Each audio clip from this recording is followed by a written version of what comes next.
Seja bem-vindo, seja bem-vindas ao Jazz na Caixa Podcast. Meu nome é Anderson e hoje, no 9º episódio, eu vou falar para vocês como aprender os standards de repertório corretamente. Eu estou colocando os standards aqui porque o assunto que eu falo mais aqui são os standards de jazz, né? Eu falo mais sobre esse tema, mas claro que isso se aplica a qualquer repertório que você queira aprender, né? O que você estiver estudando nesse momento ou em algum momento, né?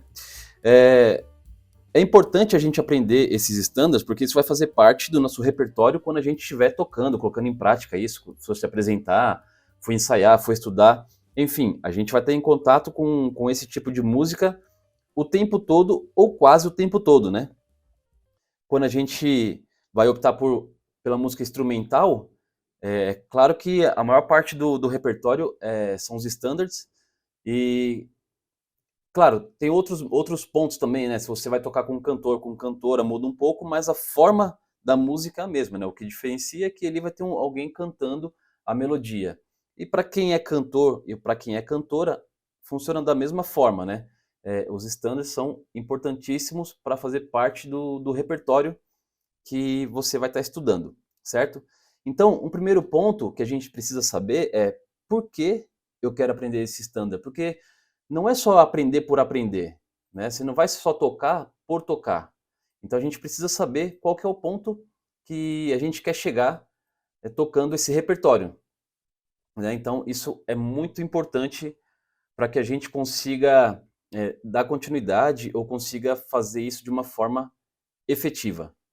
E é importante quando a gente vai aprender esse tipo de música, quando a gente está estudando esse repertório de standard, é muito importante que a gente saiba sobre a história do jazz, e aqui eu vou falar especificamente sobre jazz, tá? É importante que a gente saiba a história do jazz e saiba a história das músicas e dos músicos, porque isso conta bastante, né? Ajuda a gente a conseguir entender aquele repertório, conseguir entender aquela época, porque o som era daquela forma, etc. Então, quando a gente vai aprender um determinado estilo, talvez a gente não consiga entender porque a gente não entende a história, não sabe o que aconteceu naquela época. Então, faz muito sentido a gente saber pelo menos o básico, né, daquela história, o básico que aconteceu naquele período, né. Eu lembro que eu tinha muita dificuldade, assim, em entender e gostar mesmo, assim, desse jazz que mais moderno, assim, né, dos anos 70 para frente. Eu não entrava na minha cabeça, eu gostava do traditional, né, dessa coisa, eh, mais vintage, vamos dizer assim, né, então desse período do swing, bebop, pós-bop e até o cool jazz ali, né, não passava muito disso. E sempre que eu passava disso, putz, eu não curtia ouvir, não gostava, não entendia, começava a achar que era, né, demais, assim. E um determinado momento eu falei: "Ah, deixa eu estudar sobre esse período, e tal". Eu estava estudando sobre vários períodos já e eu comecei a estudar sobre a parte histórica, a parte dos músicos, sobre a música, qual o sentido de fazer aquela música, né.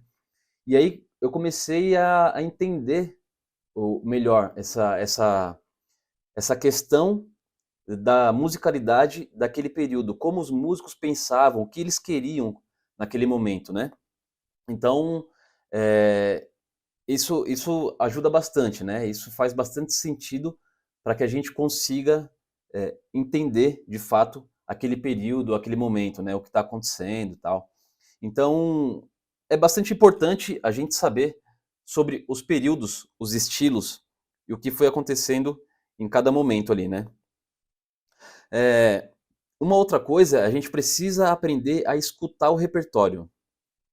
E aprender a escutar o repertório, não é só escutar o repertório a hora que você precisa tirar uma música, né, "Ah, preciso estudar essa música aqui, então eu vou escutar essa música agora".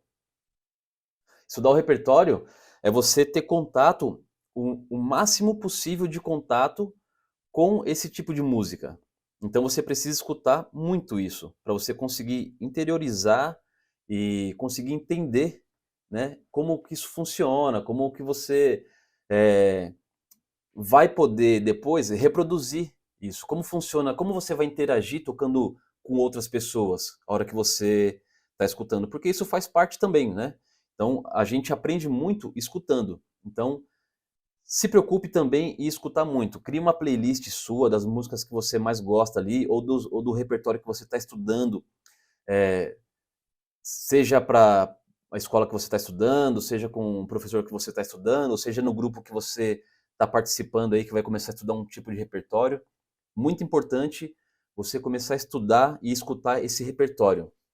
Isso vai fazer com que você cresça bastante, né, dentro do vocabulário, dentro dessa linguagem. Então, é bastante importante esse ponto também, tá? Um dos melhores estudos, eu digo assim, é escutar. A gente aprende muito escutando.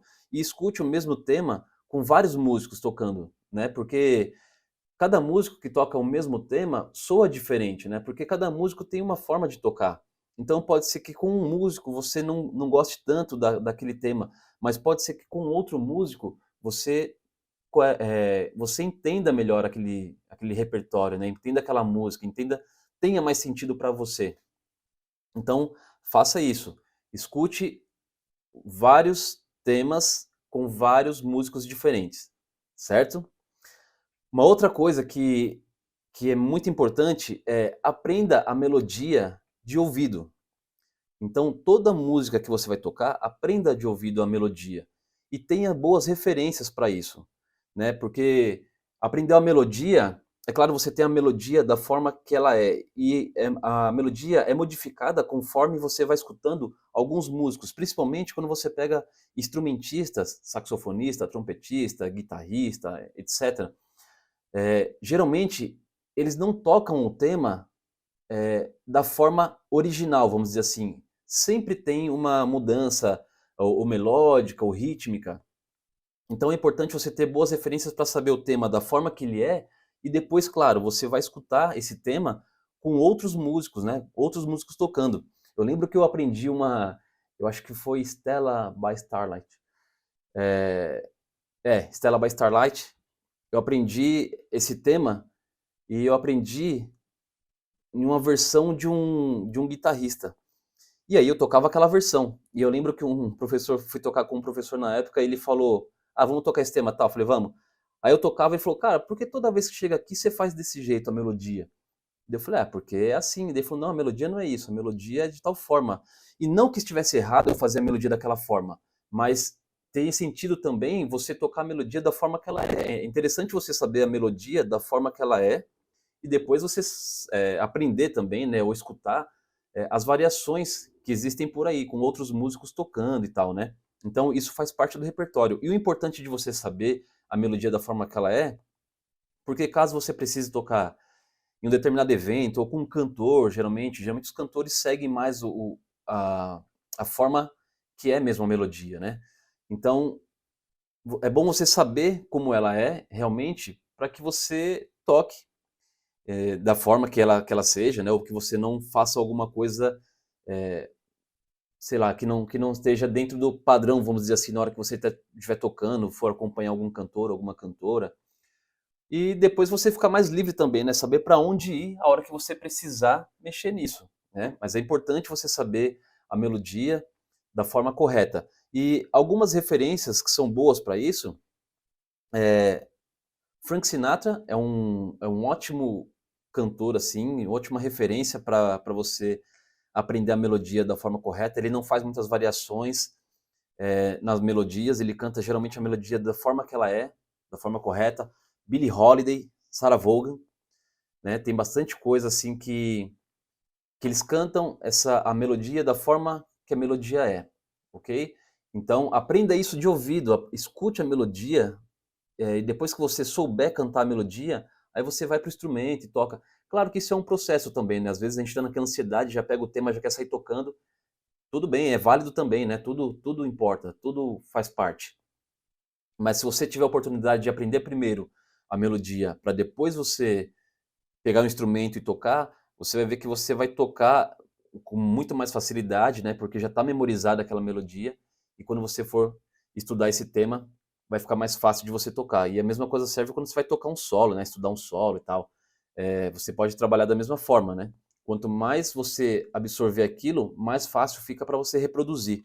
Então, esse é um ponto que é bastante importante para a gente aprender a fazer nesse momento, certo?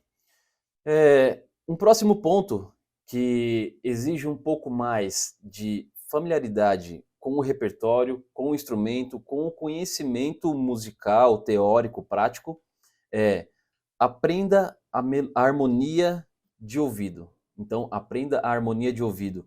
É muito importante também você aprender a harmonia de ouvido. Isso, claro, num primeiro momento, depende do nível que você está ainda de aprendizado, às vezes fica mais difícil você conseguir reconhecer essa harmonia e saber para onde vai, né? Se você, em que grau que está, para que grau que foi. Então, é um exercício que você pode ir fazendo aos poucos. Quando você toca os standards, geralmente os standards ele tem muitas formas parecidas, né? Então, a gente tem sempre a cadência 2-5-1 que são utilizadas nesses standards. Então, são sonoridades que acabam ficando bem marcadas no nosso ouvido, assim, porque usa muito, né? Então, aparece o tempo todo nos standards esse tipo de sequência harmônica. Então, esse é um ponto que já ajuda a gente memorizar e conseguir entender, né, o que está acontecendo ali. E é claro que o estudo de harmonia, com o tempo, o seu ouvido também vai ficando mais adaptado a isso e você consegue entender melhor qual a forma de chegar nesse ponto aí, né, de você reconhecer harmonicamente essa questão, né, da música mesmo, né? O que está acontecendo harmonicamente ali na música, certo? E um outro ponto que é muito importante também é procure pessoas para você tocar junto. Em duo, em trio, um quarteto, não importa a formação que você vai tocar, mas é muito importante você tocar com outras pessoas, né? Isso é um estudo que ajuda a gente a tocar com outra pessoa, porque é diferente de tocar sozinho, tocar com playback, com play along, né, que a gente tem bastante disso, né? Então é bem diferente, porque a dinâmica é diferente, o pulso é diferente, o tempo rítmico, tudo é diferente. Tudo é diferente. O calor ali de tocar com outra pessoa é uma outra coisa. Então, procure sempre estudar com outra pessoa ou com outras pessoas, né? Isso faz com que a gente consiga evoluir bastante e consiga entender o que acontece na vida real, porque a gente não vai tocar sempre com play along e quando você vai tocar com outras pessoas, tudo pode acontecer, né? Então é importante a gente saber que tudo pode acontecer e como a gente pode fazer para, se aconteça alguma coisa desastrosa, vamos dizer assim, como a gente consegue lidar com isso e sair por um outro caminho, etc. Ou se a gente não está tão preparado às vezes, né, vai tocar com outra pessoa, como que eu posso me virar? Então, a ideia é mais ou menos essa. Então, tocar com outras pessoas é muito válido e é muito importante para o nosso desenvolvimento como músico, como instrumentista, como cantor, etc. Ok? Então, esses são os pontos que eu acho que são importantes para que a gente consiga aprender o repertório de uma forma correta. Então, ficamos por aqui. Nos vemos no próximo episódio. Um abraço.